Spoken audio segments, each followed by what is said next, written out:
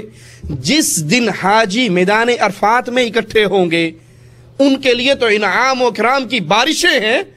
اب جو غیر حاجی ہے, جو میدان عرفہ میں نہیں پہنچ سکا, اس کے لیے بھی یہ ہدیہ ہے مالک کی طرف سے کہ تو میدان عرفہ میں تو نہیں پہنچ سکا, لیکن باہر رہ کر اگر تو روزہ رکھ لیتا ہے, غیر حاجی عرفہ کے دن اگر روزہ رکھ لیتا ہے, تو مالک اس ایک روزے کی وجہ سے اس کے 2 سال کے گناہوں کو معاف کر دیتا ہے.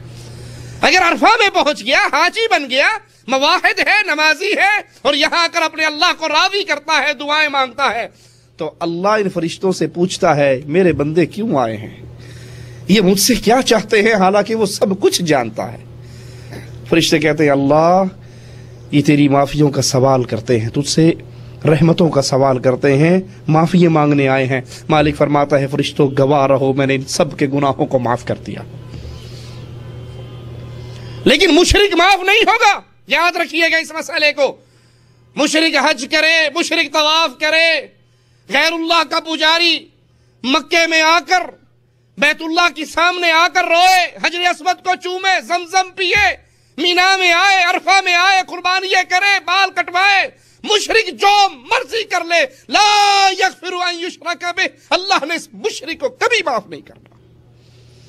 یہ معافیے, یہ عرفہ کی معافیے ہو, یا ان 10 دنوں کے انعامات ہو, یا عرفہ کے روزے سے 2 سال کے گناہوں کا کفارہ بنتا ہو, یہ صرف اس کے لیے ہے جو مواحد ہے. جو مشرک ہے اس کو نعمتوں میں سے کچھ نہیں ملے گا. ان 10 دنوں کے اندر تکبیر یعنی اللہ اکبر, لا الہ الا اللہ, الحمدللہ, ان الفاظوں کو بلند کیجئے. ابن عمر اور ابو ہریرہ رضی اللہ عنہما خاص طور پہ ان دنوں میں بازاروں میں جاتے, شاپنگ کرنے نہیں, دنیا کی غرض و غایت سے نہیں, خرید و فروخت کے لیے نہیں, صرف اس تسبیح کو, تکبیر کو, لا الہ الا اللہ کے آوازے کو بازاروں کے اندر بلند کرنے کے لیے ابن عمر اور ابو ہریرہ رضی اللہ عنہما سے آتا ہے کہ وہ بازاروں میں جاتے, تکبیرات بلند کرتے, لوگ ان کو دیکھ کر تکبیرات کہتے. اور یہ سنت آج کل تقریباً فوت ہی ہو چکی ہے. بلکہ اگر کوئی بازار کے اندر اللہ اکبر کہتا وہ نظر آئے گا تو سارے بڑی عجیب نظروں سے دیکھتے ہیں کہ یہ کیا کام کر رہا ہے. حالانکہ ان دنوں میں مسجدوں کے اندر, گھروں کے اندر, بازاروں کے اندر, گاڑیوں کے اندر, جہاں پر آپ ہیں, یہ عظیم ترین عبادت ہے کہ یہ تسبیح آپ بیان کریں اور اللہ کی حمد و ثنا کی آوازیں کو بلند کریں. ابن عمر خیمے کے اندر سے تکبیر بلند کرتے, لوگ ان کے آوازیں کو سنتے اور پھر وہ بھی آپ کے ساتھ تکبیرات کو بلند کرتے, یہ آوازیں بلند کرتے.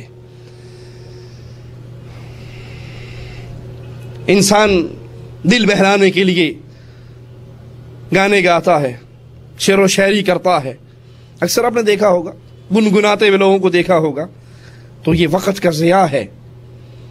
کم از کم زیادہ سخت فتویٰ نہ بھی لگے تو یہ وقت کا ضیاع ہے.